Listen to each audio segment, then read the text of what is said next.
ঝাড়গ্রাম শহরে road show করলেন তৃণমূলের তারকা প্রচারক টলিউড অভিনেতা দেব। রাস্তার দুপাশে অভিনেতাকে দেখার জন্য ভিড় সাধারণ মানুষের। মঙ্গলবার ঝাড়গ্রাম লোকসভা কেন্দ্রের তৃণমূল প্রার্থী কালীপদ সরণের সমর্থনে ঝাড়গ্রাম শহরে রোড শো করলেন টলিউডের অভিনেতা দীপক অধিকারী।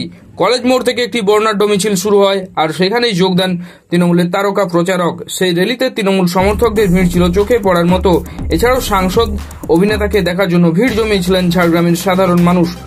অভিনেতাকে কাছে পেয়ে সেলফি তোলার জন্য অনেকেই আবদার করেন, আবার অনেকেই রাস্তার দুই পাশে হাত নেড়ে স্বাগত জানান অভিনেতাকে। অভিনেতাও কখনো হাত নেড়ে আবারও কখনো ফ্লাইং কিস ছুড়ে দেন সমর্থকদের উদ্দেশ্যে। ঝাড়গ্রামে হেলিকপ্টারে এসে পৌঁছান তৃণমূলের তারকা প্রচারক, আর তাকে সেখানে দেখার জন্য ভিড় জমিয়েছিলেন সমর্থকরা। এদিন সাংবাদিকদের মুখোমুখি হয়ে অভিনেতা জানান, আমি ঘাটালের মানুষের কতটা কাছের, ঘাটালের মানুষ তা জানে। হিরণ আমার নামে যত কেস করবে, যত ভুল মন্তব্য করবে, আমার ভোটের মার্জিন ততই বাড়বে। ঠিক একই রকমভাবে ঝাড়গ্রাম লোকসভাতেও তৃণমূলের বিপুল সংখ্যক ভোটে লিড হবে বলে আশা প্রকাশ করলেন তৃণমূলের তারকা প্রচারক। তিনি সরাসরি আমাদের মুখোমুখি হয়ে কি জানিয়েছেন শুনুন। তোমাদের কেমন লাগছে? তোমার লোকাল প্রেস তো? লোকাল না?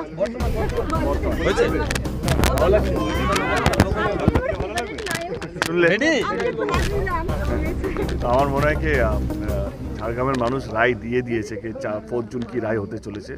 এইবার ঝাড়গ্রামের সিটটা তৃণমূল কংগ্রেস জিততে চলেছে, এবং তাতে ডেফিনেটলি তৃণমূল কংগ্রেসের একজন সৈনিক হিসেবে, একজন কর্মী হিসেবে ডেফিনেটলি ভীষণ ভালো লাগছে। আমরা ঘাটালে বারবার দেখছি আপনার যে প্রতিদ্বন্দ্বী, তার মুখ থেকে আপনার বিরুদ্ধে অনেক কটু কথা বেরোচ্ছে, কিন্তু আপনি সৌজন্যের রাজনীতি দেখাচ্ছেন। আপনি কি বলবেন? কি বলি বলো তো, আমার কিছু বলার আছে? আমার মনে হয় কি ও ভাবে, অ্যাকচুয়ালি ওরও কোনো দোষ নেই, কারণ ও ভাবে এইভাবে জেতা যায়, কিন্তু আমার মনে হয় না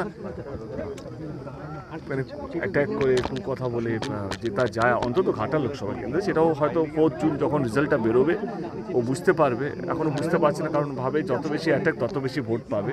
আমার মনে হয় যত বেশি অ্যাটাক করবে তত ভোটে আমি জিতবো বা ও অত ভোটে হারবে, এটা কোথাও যেন মনে হয়। আপনার বিরুদ্ধে এফআইআর লঞ্চ করার জন্য, খুনের কমপ্লেন লঞ্চ করার জন্য বলেছে।